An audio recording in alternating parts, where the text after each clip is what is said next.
Sebastián, thank you so much for taking the time to speak with us, and congratulations on this really wonderful film, Gloria Bell. Maybe you could just start by telling us, I know you had the original film Gloria a few years back, so what inspired you to reimagine this film and with a phenomenal actress such as Julianne Moore? Well, precisely Julianne Moore.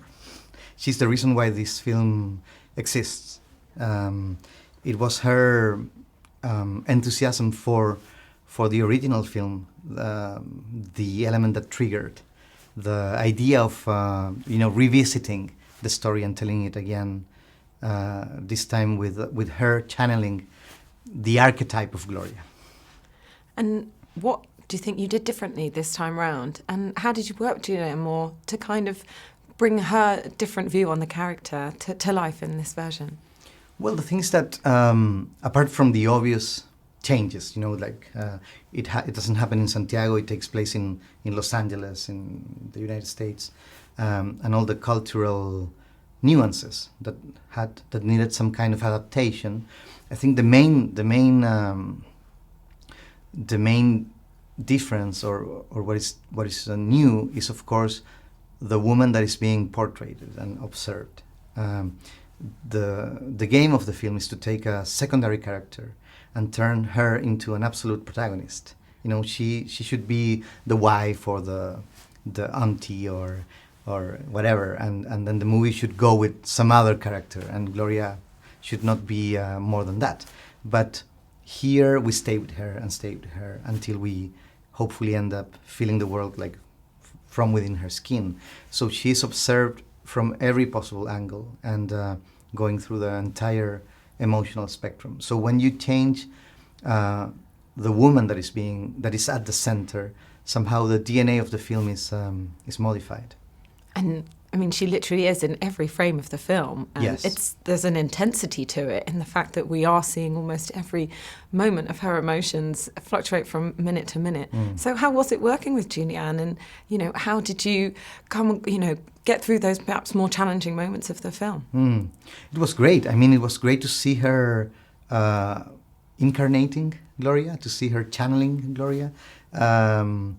For me, it was a luxury, and Julianne is pure excellency, at every level.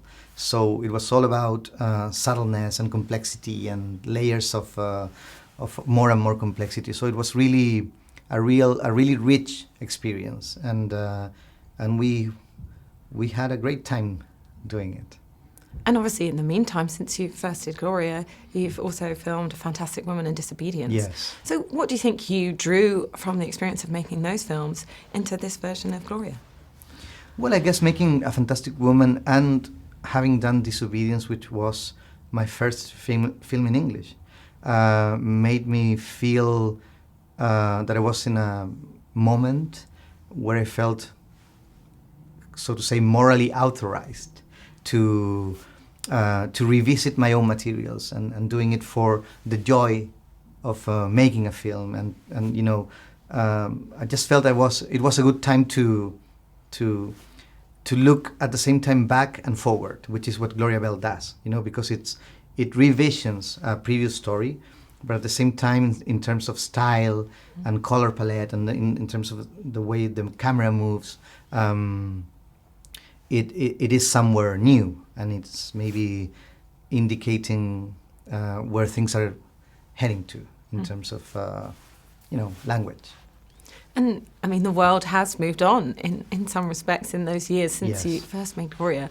What do you think might be different about presenting this film at this moment in time? And what do you hope that people will take away from this character, who kind of, in a way, she keeps on dancing regardless of what life throws at her?